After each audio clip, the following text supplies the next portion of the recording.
Welcome to the Awaken the Awesome podcast with your host, Olivier Day.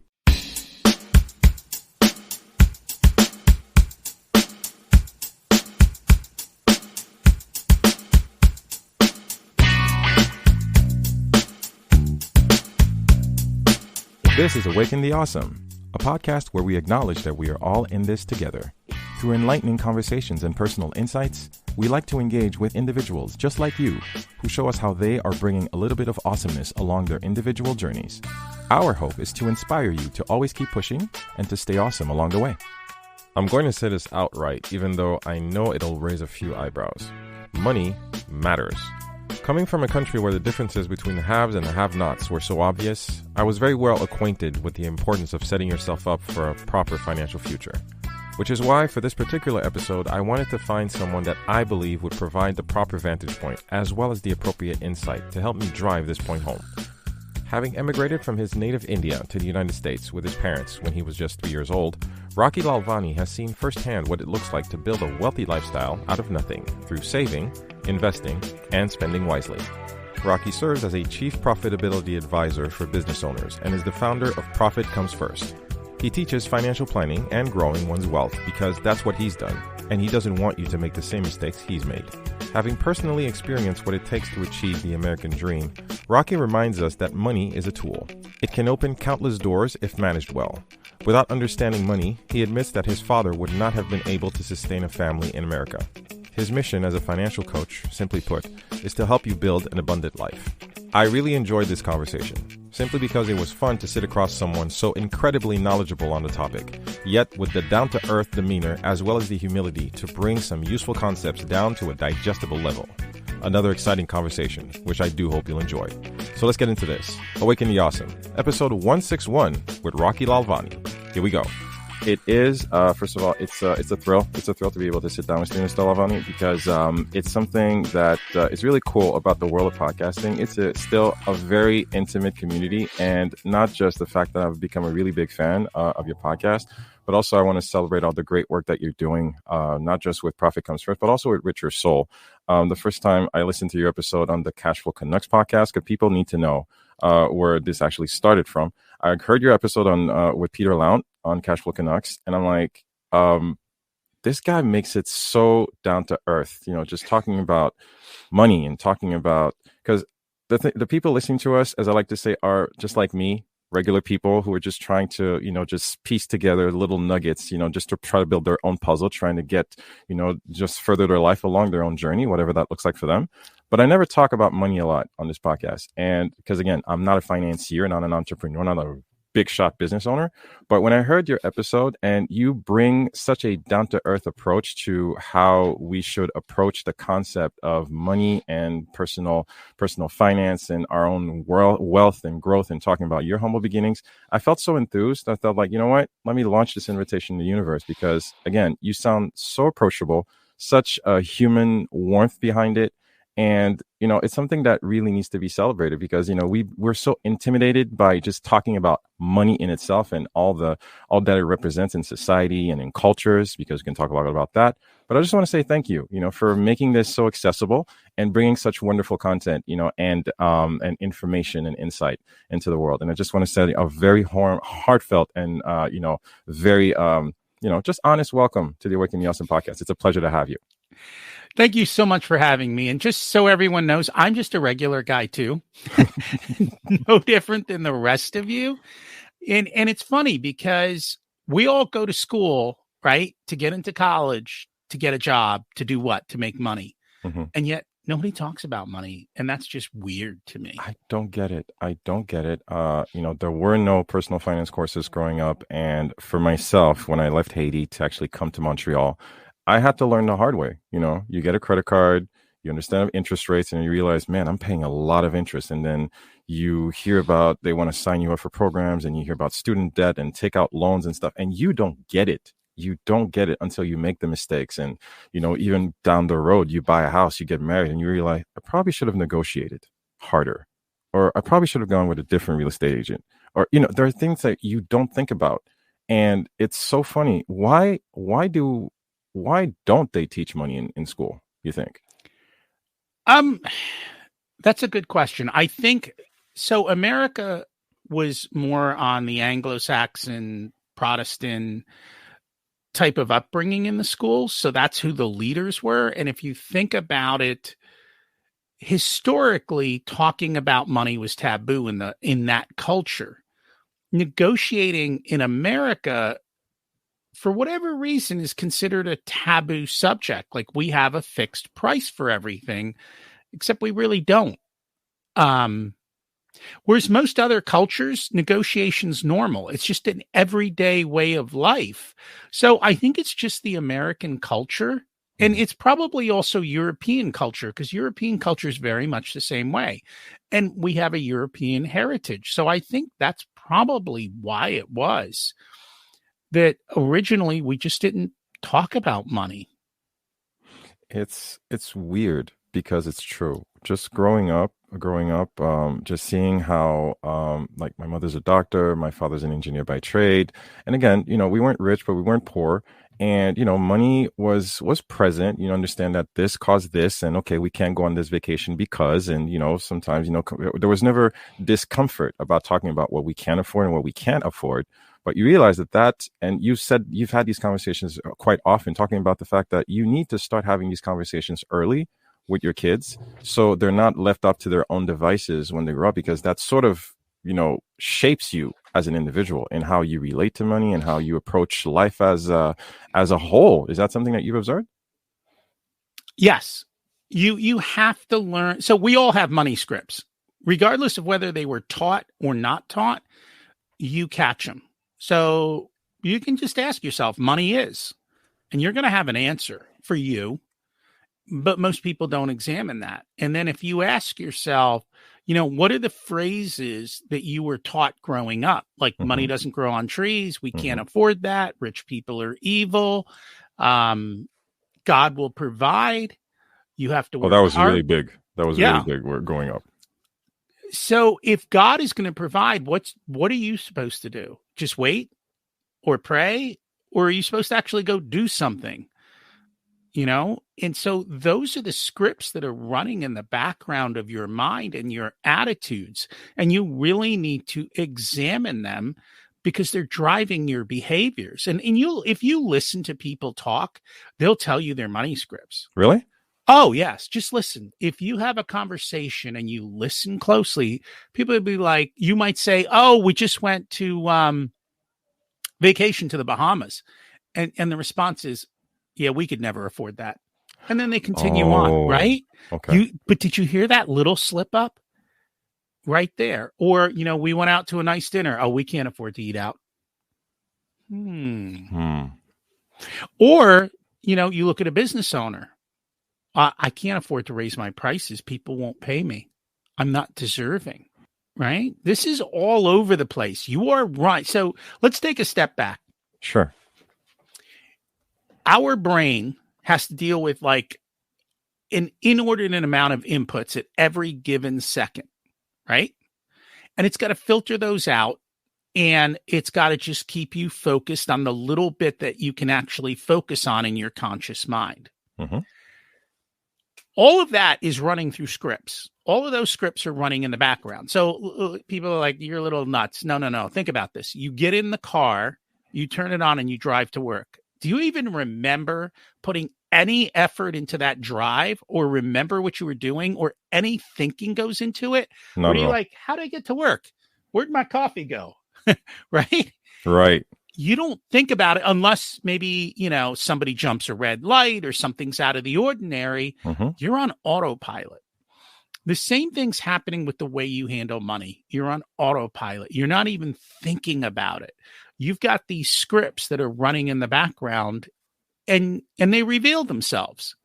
If you look at your bank statements, they reveal themselves. If you look at the words people say under their breath out loud, they reveal themselves. You just have to listen, which means you have to focus. And the biggest problem people have today, like you said, we didn't have all this social media. That's a great point. So, and you talk a lot about this. You're saying that in regards to how we should mind our financial habits. It's with intention, not just with resolution. Because you're right, most people don't take a look at their bank statements. Most people don't analyze, that one-click shopping on Amazon until they realize when the bank statement comes in.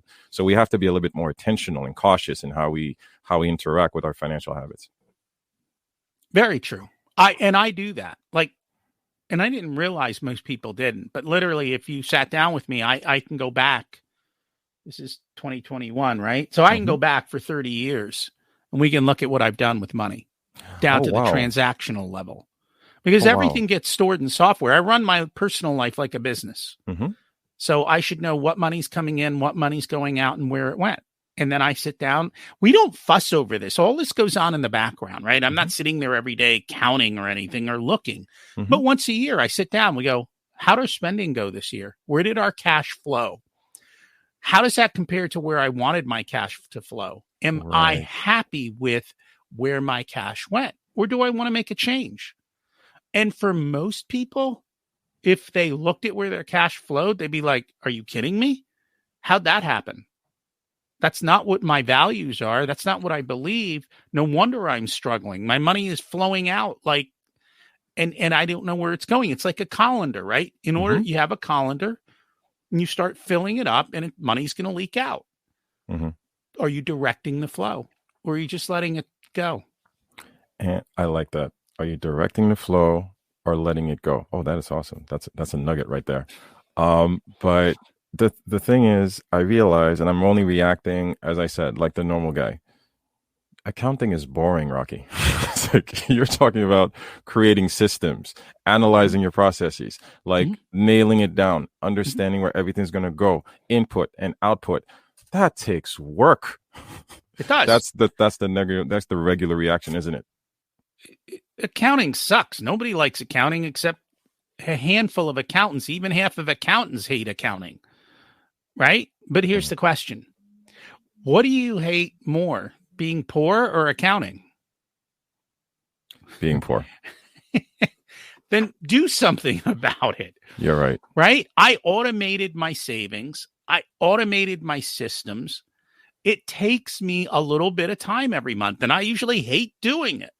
But you know what I really like? Being rich. Having the ability to say no to people. Having time freedom. And that to me is you got to do a little bit of sacrifice. And I can tell you the rewards are multiple to the sacrifice, not night and day.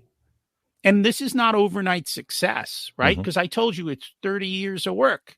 Yes. And that's just, the reality of it. Do you talk about, you don't talk about money, so you don't talk about compound interest.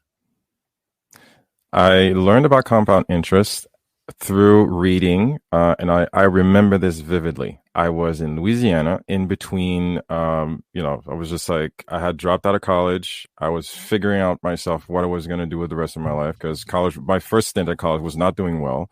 And then I went to stay with some relatives in Louisiana thinking like, okay, I'll probably go back to Haiti, probably go back to med school as my mother wanted me to. And I was sitting around in my aunt's house and I grabbed this book called The Automatic Millionaire by David Bach.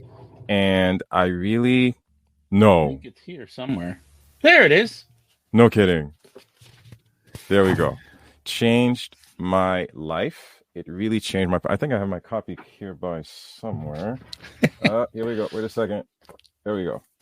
And I didn't even read that's the thing. I read the Start Late, Finish Rich first. And again, I was in my 20s.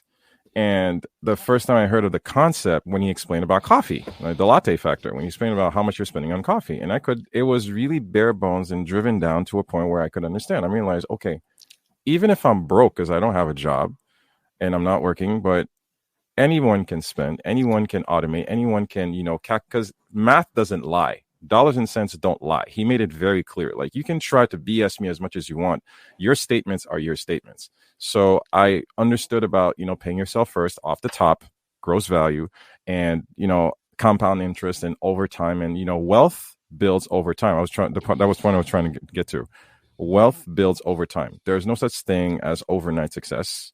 There is a process to this success and those numbers and those big zeros that you want to see in your bank account eventually. It does exist. So it's a concept I'm really big on. It takes some time. You're right. It takes some time if you're patient enough. but it's a concept I'm really big on. So let's run some numbers for your audience. Mm-hmm. Let's start small. Let's start with a penny. Mm-hmm. All right. If I take a penny and I double it 32 times, how much money do I have? That's 32 cents. 32 no, pennies. I'm doubling. Oh, you're doubling penny. it. Oh, Yes. You're doubling it. 32 times. Yeah. I'd have to make the calculations. You got my brain a little bit boggled down right now. But it's more than a penny anyway. Yes. Yeah. Throw a number out. Oh, I don't know. Double it. A penny, 32 times doubled. I don't know, going around like maybe 100K, I guess. Just throwing a number. Try $21,474,836.47. Here's what I want you. Here's what I want you to know, though, and this is where the power comes in. I just told you that a penny doubled for 32 times is about $21.5 million. Yes, sir. How much is a penny doubled 31 times? 31 times? What 10 million? Yeah, a little over 10 million bucks. The last double was $10 million. Right. If you don't start, you're not giving up penny one to penny two. You're giving up 10 to $20 million. Wow. You're giving up the last sets of doubles. And so the longer you take to start, you're giving up the long end of the curve. If you give up, if you go back and say, well, what's a penny double 26 times? 335 grand. Right? So the power is in those last rounds. The reason Warren Buffett is so rich, and he didn't get his first billion until he was in his 50s. The reason he's so rich is because he's so old and it keeps doubling. Wow. Right? People lose sight of that. They do. And if you aren't starting early and getting yourself rolling, then you're giving it up and you go into your 50s and 60s really struggling. And that's the problem. No one tells you, just start, automate, forget. Like my kids started when they were in their teens. So they've got an even bigger head start than I had. Forget. Start, automate, forget. See, that's again, simple process that a lot of people can get behind. Start, automate, forget. And so think about it. If you work for an employer, you have a 401k plan, right? Yes, sir. Go sign into your 401k plan and up your contribution by 1%. And some of them will say, hey, can we do an automatic update going forward? Click the box yes and say update it every year by 2%. If you update it by 2% every year, within 5 years, you have an extra 10% going to savings. Wow. Right? And you don't see it. You don't see it.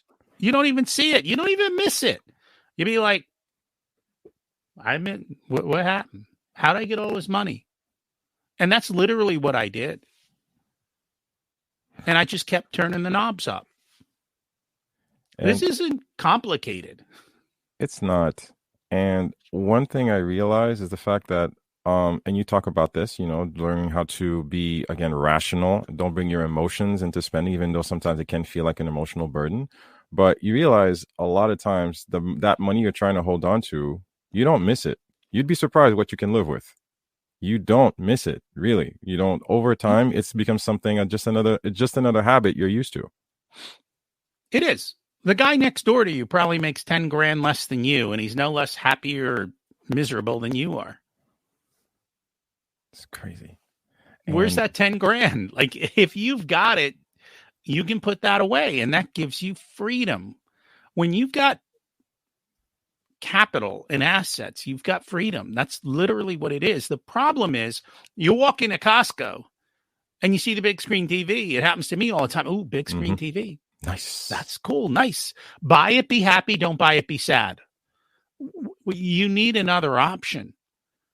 Buy it, be happy. Don't buy it. Have a little bit more towards retirement, the ability to say screw you to the job, the ability to walk away. We have a TV at home that's pretty decent.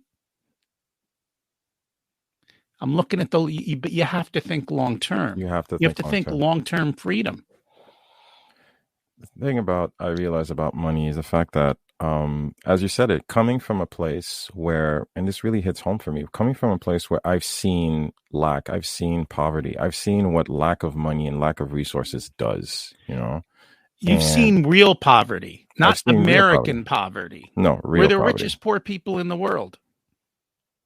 I've seen real poverty when someone really has to choose between not feeding you. Like, you have 5 kids, you have no place to live, you're basically begging to survive, and you've got 5 kids. You have to look at them in the face like, I can't feed you. I have nothing. Please help me. That speaks to you. So I don't want to hear people telling me that, oh, why you need all this money? Like, what does money do for you? Money cannot buy happiness. Yeah, but money can solve a lot of problems. Money gives you options. Money gives you the option to actually pay for medication, to, pay for clothes or donate or start a nonprofit or something. Money gives you resources. Money, you put it yourself. Money gives you options. Money gives you opportunities. And I guess what we're trying to drive home is like, money. You talk a lot about lottery winners. Money just makes you more of what you are. If you didn't know how to manage money, that's on you. But it's not money that's just deciding to start wars or famine or whatsoever. And I don't know how you react when you hear those type of memes or misconceptions about money. Like, money is all evil. People who are rich are like have nothing to do. Or it really irritates me sometimes. The only people saying that are poor people who are going to continue to be poor because they don't want to be rich and evil. They're limiting their own selves. So the money script is running in the background. I can't possibly have money. I don't want to be evil. So they give it all away. And then they wonder why where they're at. The program's running in the background. You've got to challenge it for yourself and figure out, hey, I need to reprogram myself. And there's programming in everything, right? Whether it be your money, all your habits are programmed. But it's hard. It's hard because we've been so conditioned, behavioral habits, like behavioral conditioning just makes us constantly, we hear the word money. We don't want to talk about it. This is very uncomfortable. You're in a social setting. You're going to talk about anything under the sun, but you're not going to talk about money because that's wrong. We can't say that that's expensive. Like, you can't do that. Like, nobody talks about money. That's behind closed doors or very, very intimate settings. And you can choke on that. Some people, again, they can have so many ramifications. Like, it's all over the place. I don't understand where that discomfort comes from. People are more apt to talk about sex than money. That's true. Their sex life. Wow. And that's the fun part, because again, we're going to stay on the topic of, rich people are evil. If we're just talking about richer soul, which I love, what I love is your angle about the fact that, it's a great tagline, by the way. You've made money. Now what? And the conversations that I've listened to, you always bring the point home where, okay, you are interview a lot of very elite, high achieving, very well off, people who've done very well for themselves and who've done a lot of good in the world, not just, through their finances, but in their craft and their industries and stuff. But the thing that always comes back, even though it's not said openly, the thing is, none of these people, set out to make money. They just set out to solve a problem or, again, follow a dream or a need that they felt that needed to be addressed. It just so happened that they made money along the way. So would you say that money is a byproduct of success? Money is a byproduct of success. I will tell you, I set out to make money. Mm-hmm. And that's why the tagline is, you got rich, now what? Mm-hmm. Because that was my story. Oh, now I have $1 million. Now what? I'm still not happy. Right. Life isn't perfect. I thought this was supposed to be the end all be all, and it's not. Now, a lot of those guests did start off in search of money, but they started to realize, hey, money isn't everything. Right. And they started to make that shift. And it's all curated, right? Because if they think money is everything, they're not on my show. So you're hearing a curated audience who have come to the realization, some of them that sometimes they're not even from a money background. And it's coming on my show is the first time they've talked about money in decades. but they're there because they have another expertise. Mm-hmm. And they're successful in their expertise, which has resulted in them hopefully being financially sound. I don't know that they all are. Okay. And also, one thing I love about the show is the fact you touch a lot about values, talk a lot about purpose, and sometimes those words get thrown around a lot, but I don't think a lot of people take enough time to understand what that means. And if you could coach us in that sense, like how important is it to align your actions with your values? Well, so here's the first question. Do you know your values? Like, are they written down? Are you clear on what you want? Wow. Okay. That's Most true. people aren't. Most companies have values. They're on the wall. Nobody knows what they are. Okay. So most people say in the back of my mind, I know what my values are. Well, really? Are you living in alignment with them? Are you being intentional? Most people don't have a plan for their life. They're on a track because somebody put them on a track like you were talking about. My mother said, be a doctor. She put you on a track. I'm a doctor. Why? Because I was put on this track. I went to med school, so now I have to be a doctor. Is it in line with your values? I don't know. Do you like medicine? No, I hate it. Did you question why are you here? You at least questioned that, right? You said you were intentionally not going on that track. Although you were struggling with that, right? That's what you told me. It was really and that's rough. why I said if you listen to what people say, they tell you their story. But you got to listen. And you have to listen to yourself because you have a story too. And if you haven't intentionally sat down and figured out, what do I want from life? How much money do I need to live? What does my day look like? What do I value and what's important? And where am I today? And am I or am I not in alignment with what I claim to be my values? When we fall into the trap of, someone else's script, sometimes it can be hard to break away from that because, as you said, we spend so much time looking in the other direction. We never even realize that all we need to do is turn around and say, like, hey, I could go that way and be a lot more fulfilled and be a lot less angst and a lot less anxiety and a lot less troubled and actually, be a lot happier. And one thing I realized just hearing you, and I'm really seeing him when he was in that period, he was scared. He had no idea what he was doing. He felt like a failure. He's like, what next is left for me? I've got all this school debt. I'm broke. I have nothing to aspire to. And that can be some very damaging dialogues. And we talk a lot about behaviors. We talk a lot about habits. That is where you have to think that you are enough. And I love the way you put it as well, because you shared that on your interview. You said that if you don't believe that you can have success, you talk a lot about mindset. If you don't believe that you deserve, let's round it up with deserve this greatness that you seek, it's a dead argument. You're not going to move forward. You're just going to stay pivoted. And I guess I was in that. I was really stuck in that mindset. I'm wondering, like, in your interactions, or do you see that a lot in these people that keep saying, like, yes, I want $1 million, and yes, I want to own a business, and I want 15, I want the yacht, and I want the villa in Spain. But they say that, and you ask them, when do they want this? And they say this weekend. Okay. And you say, no, it's going to take you 15 years and a lot of hard work. And then they go back to what they were doing.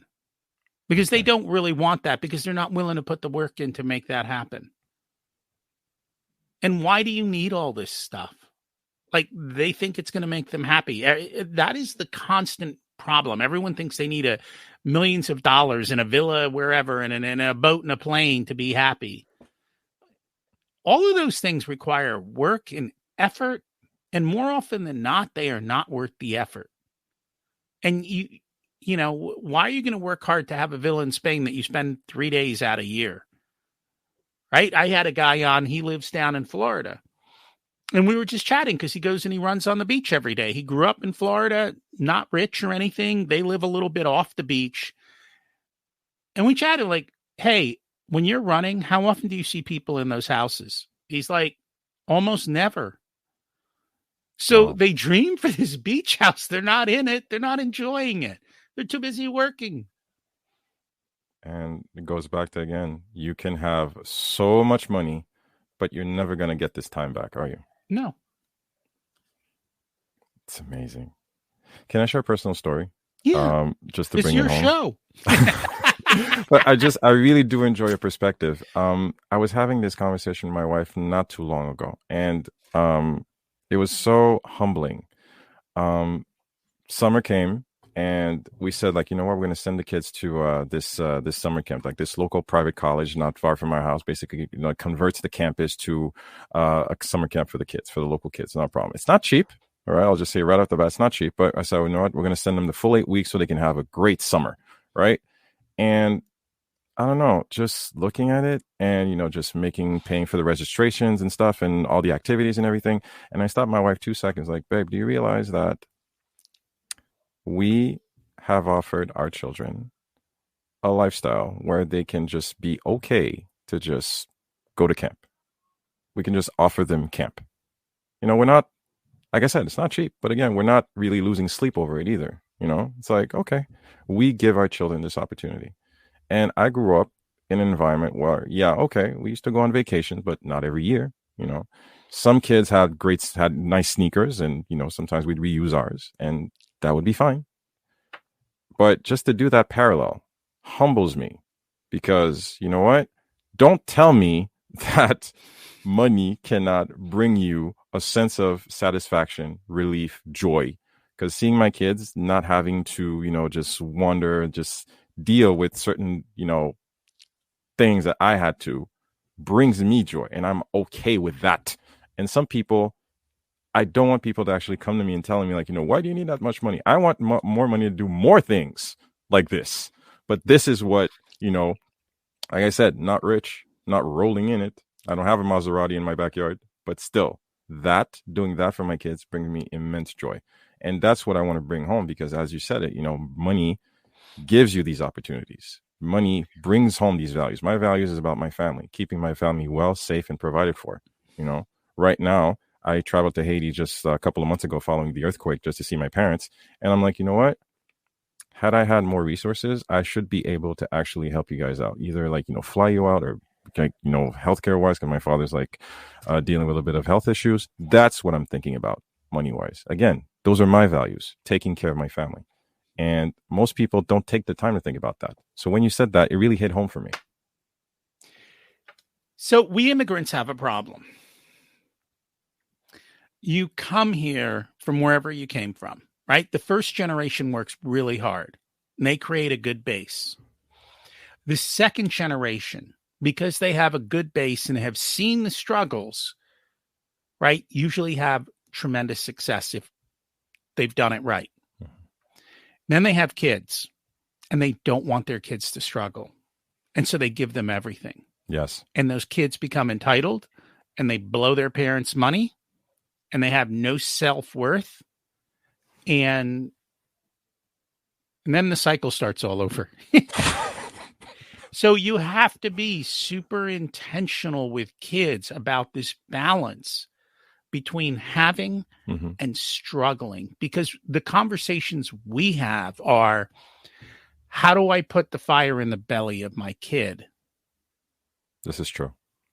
Because it's very easy to be complacent and have expectations. I'm struggling with that. I don't. It's a real struggle for me right now. They're still young. They're 8 and 5, but wow, they want everything, and they're totally okay. And you know, we provide for them, but wow, you guys don't get it. You just don't get it.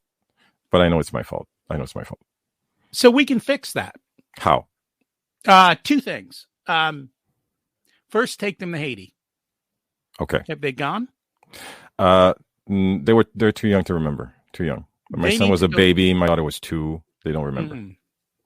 They need to go to Haiti every few years, maybe 3, 4, 5. Okay. They need to see what it looks like. They need to viscerally understand that. You can't tell them. They have to see it. They're not going to get it. You're right. They're not going to get it. And they need to meet their grandparents. And they need to see the humble roots and see how people live. Number 2, give them money every week, right? What we did was we gave them their age in cash, dollar bills. And then they had rules. So out of your money that you got every week, a percentage goes to charity. Mm-hmm. So they can save up if they want to take it to Haiti. Great. If you belong to some religious institution, whatever it is, I don't care what your charity is. Teach your kids to give.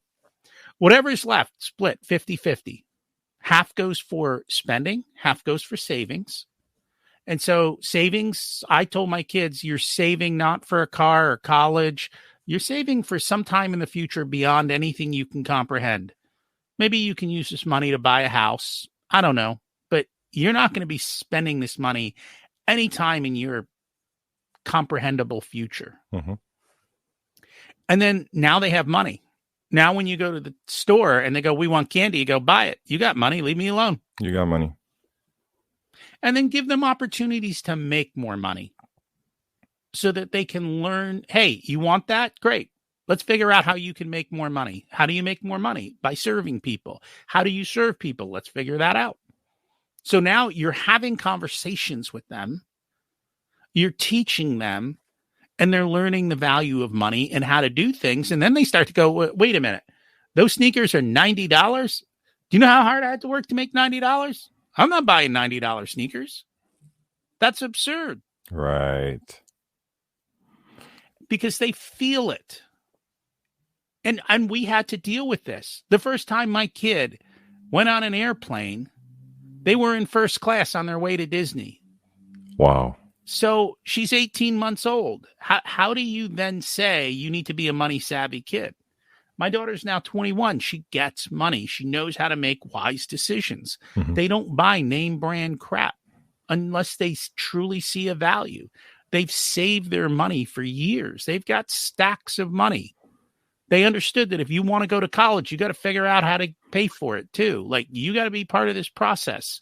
There's no expectation that dad's going to write you checks for everything. Right.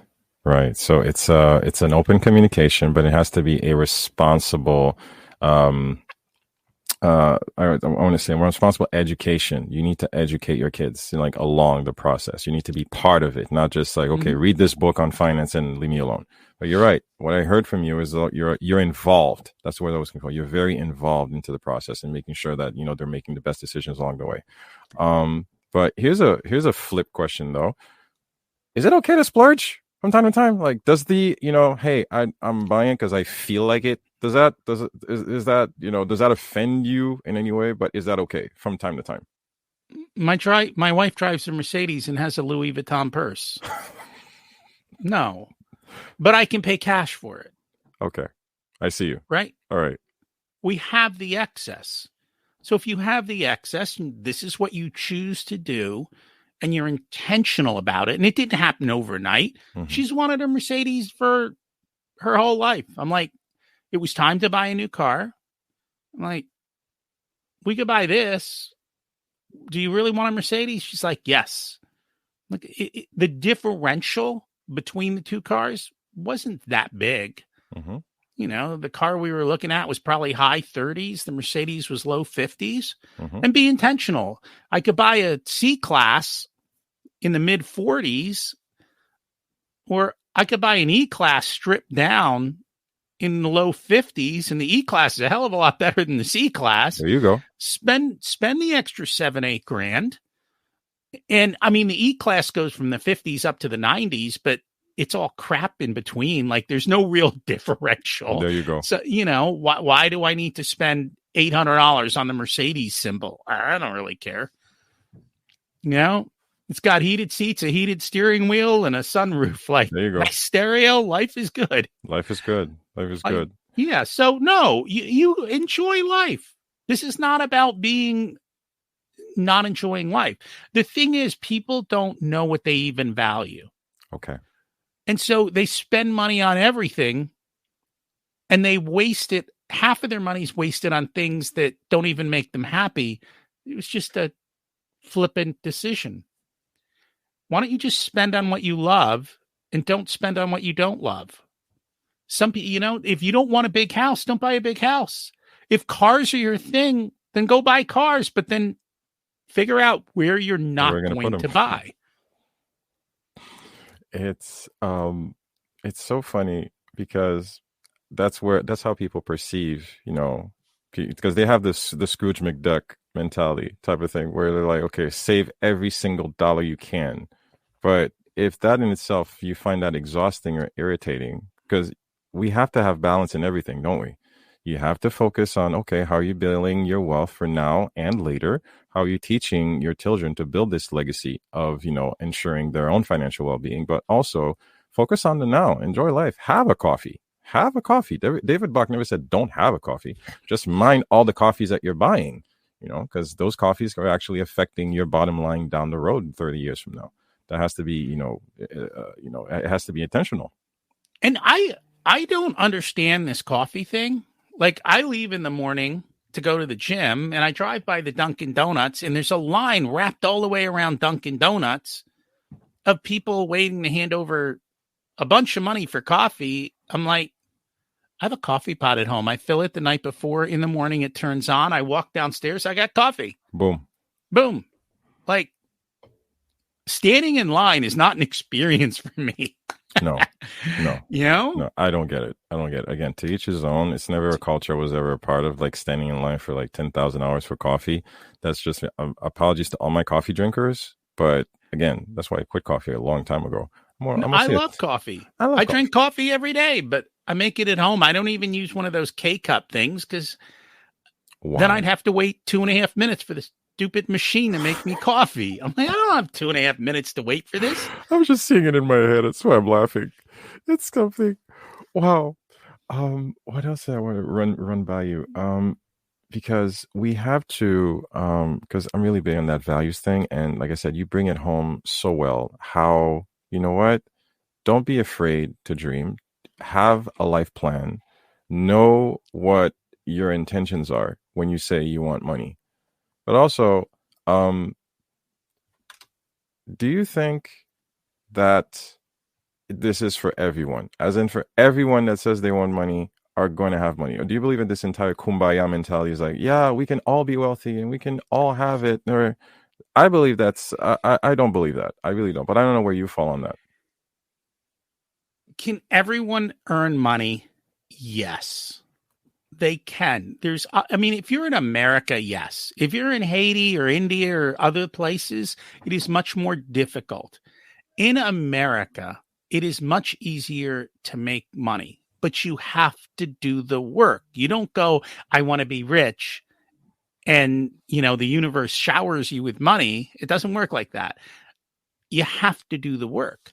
You have to put the effort in. You have to do things you're uncomfortable doing. You have to do things you don't want to do necessarily, right? That's the reality. Now, if you're really smart and you take the time to think and say, well, what am I really good at? I'm good at these things. Okay. How do these things that I'm really good at help the world? Who's willing to pay the most for me to do these things for them? And then figure out how to go do that. And again, it's not show up tomorrow when it happens. It might take you 10 years of struggle and testing and doing that. But if you enjoy doing something, it's no longer work. If you're good at it, it's easy because it's a natural skill. Mm-hmm. And if people are willing to pay for it, not everyone is willing to pay for what they need. Mm-hmm. I want that, but I'm not willing to pay for it. If you can find that intersection in your life, then life is great. Like if you look, we talked about Warren Buffett. Mm-hmm. Warren Buffett spends half his day reading financial reports, right? The actual booklets. Wow. How many of you want to do that? I know that's a big no for me, right? But because he does that and it's his skill set, he can make a lot of money at it. Don't try and be Warren Buffett. Be you. What are your skills? What are the things you're good at that the world is willing to pay for? And then it's got to be something that's going to be enough that you can generate. I love cleaning. The world is not going to pay more than X amount of money for you to clean, right? Okay. It's just, there is a limit. There's a cap. There's a cap. So you've got to think about that. Where are the things that don't have such caps that I can do? And you have to do it in a different way. Find a new intersection. Find a new way to do it. and then you have the opportunity. That is phenomenal. So people really need to double down on what they're good at, what they love, and what the market is willing to, pay for. And there's nothing wrong with that. Yes, get paid for what you're good at. Mm-hmm. Don't work for free. Don't work for free. Get paid for what you're good at. Wow. It's amazing. It's amazing. Rocky, I want to remain respectful of your day. This was really a jam-packed, I don't use that often, a jam-packed conversation full of so much insight. Again, I can't thank you enough because I'm sure that a lot of people listening to this are going to learn a lot. I certainly did. You've only basically strengthened a lot of beliefs I already have. And again, I can't thank you enough for being such a generous soul. And I want to congratulate you on all your success because, again, you certainly deserve it. And thank you for sharing your time with us. It's really been an honor and a thrill. Thank you so much for having me here. It's been enjoyable. Any particular, web links or presences where if people want to follow up with you, any places we can send them? Yes. And before they follow up with me, there's something they need to do first. What do they need to do? If you liked this episode, if you like other episodes of Awaken the Awesome, then you need to go into whatever you're listening it on and rate and review the show so that people know that this is an awesome show. Just please do that. He's giving this to you for free. Just say thank you. And that is the best way to say thank you. Oh, thank you so much. Thank you so much. I really appreciate it. Sometimes, I'm so humble. I don't like to bang it down people's heads, but for you to be so earnest and just putting it out there, thank you. I really appreciate it. You have to ask. That it goes back to what we talked about the whole time. If you don't ask, you don't get. The answer is always no when you don't ask. There you go. If you'd like to follow up and see my podcast and so forth, wherever you're listening to this, it's called Richer Soul, RICHERSOUL, and you'll find it everywhere. If you're a business owner and you want to understand the business finance side, it's Profit Answer Man, where we talk about all the same things for the business owner. Thank you. Thank you so much. I'll be sure to, obviously, as you guys know, I'll be sure to, lock up and, of course, identify all the proper web presences on the blog post once it goes live. Rocky, thank you so much. Thank you so much for your wonderful time and generosity. Guys, another episode of Awaken the Awesome in the can. Thank you so much for accompanying us along this journey, one episode at a time. I hope this information and content was useful to you. If it is, as Rocky said, let us know. Let them know. Rate us. Apple Podcasts, YouTube, Spotify. We need the support and the encouragement. It goes such a long way. You guys have no idea. But again, for the next time we meet each other in this life or the next, thank you so much for your support. Stay safe. Stay blessed. Have a terrific day. And stay awesome. This has been another episode of the Awaken the Awesome podcast. We always love to get your feedback, so please do drop us a line via Instagram, Facebook, or email. Our email address, awakentheawesome@gmail.com. Do visit our official website at awakentheawesome.ca, where you can find our entire back catalog of episodes and incredible guests. Also, if you haven't already, please hop on over to Apple Podcasts and subscribe, give us a rating, and leave us a review, as this helps us tremendously in growing this podcast and spreading the word to more awesome listeners like you. We always appreciate your support, and thank you for listening. Stay awesome.